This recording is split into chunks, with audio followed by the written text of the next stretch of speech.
about you gives me hope. Something about you, yeah. Hi guys, it's Brookelynne and welcome to my channel. So today's video is going to be my 15 and 16 week pregnancy update. Today I'm 17 weeks pregnant, so I have the full experience of the 15 and 16 weeks. So let's get started. So this week, well this kind of 2-week block, I had my private gender scan. I done the window to the womb gender reveal scan package, which was £80. We had the £30 deposit left over from the private scan, which we didn't get to use, and so we paid the outstanding £50 for the scan. So that got us a few printouts of the scan, both in the 2D and the 3D. So we got to have one 3D printout and the rest were 2D. We got the wee cannons. We had a choice between one big massive cannon or two small ones. We decided to have the two small ones, and we got £10 off our 4D scan, which we'll be having before Christmas. And we got to hear a baby heartbeat. The baby's wee heartbeat was so cute. We did get the heartbeat burr, which we paid an extra £20 for, but it was worth it because I wanted to have one. And we done our gender reveal party yesterday. We got the scan on Friday. We done the gender reveal yesterday at my friend's house. We had a few friends over. It was absolutely lovely. I had an amazing time, and I can tell you it's a boy, which I am happy about. Now, I did have some gender disappointment, and I kind of sometimes still do. I really wanted that girl.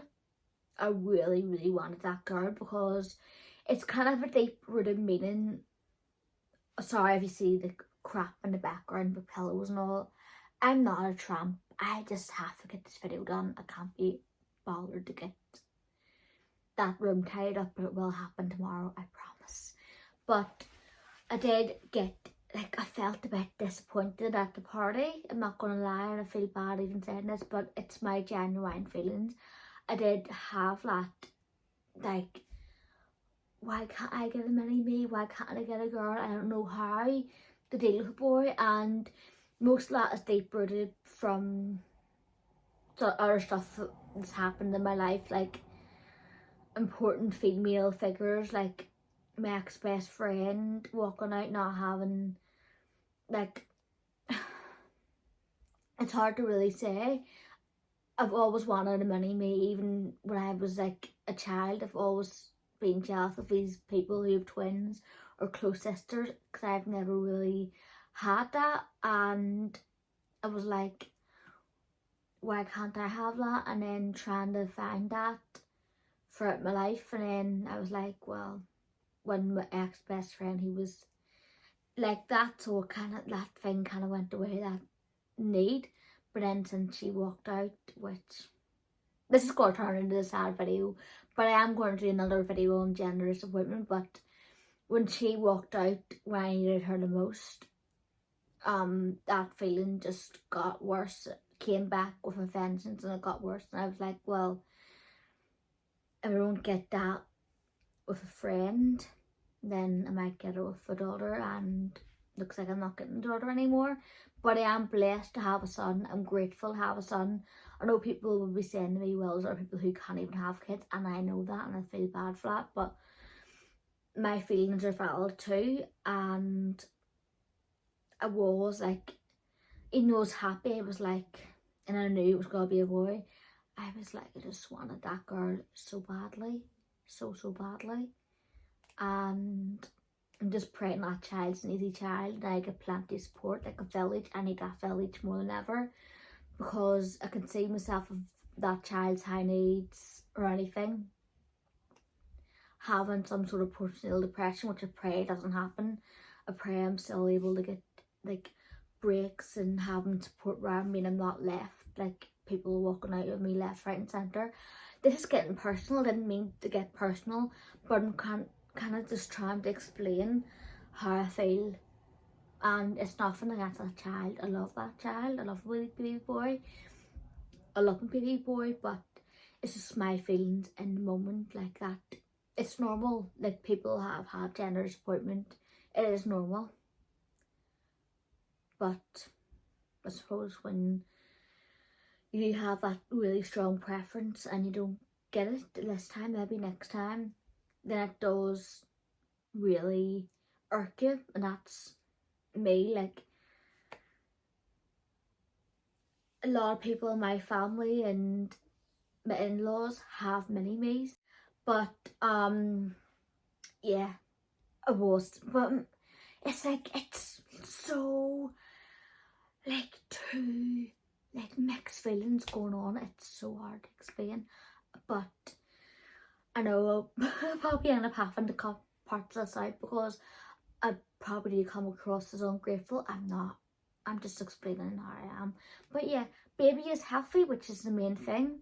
As long as that child's healthy and has everything it needs and it's growing the way it should be, it's the way it should be, like it's healthy, everything's fine, and that's all that matters, really.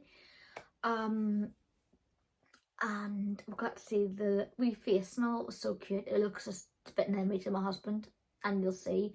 I will insert the scan pictures now.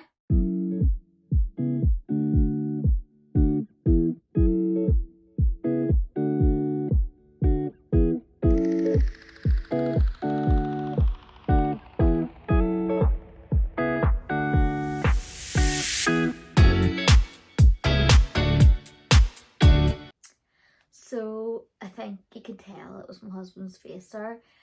Bump, I'll show you that later on.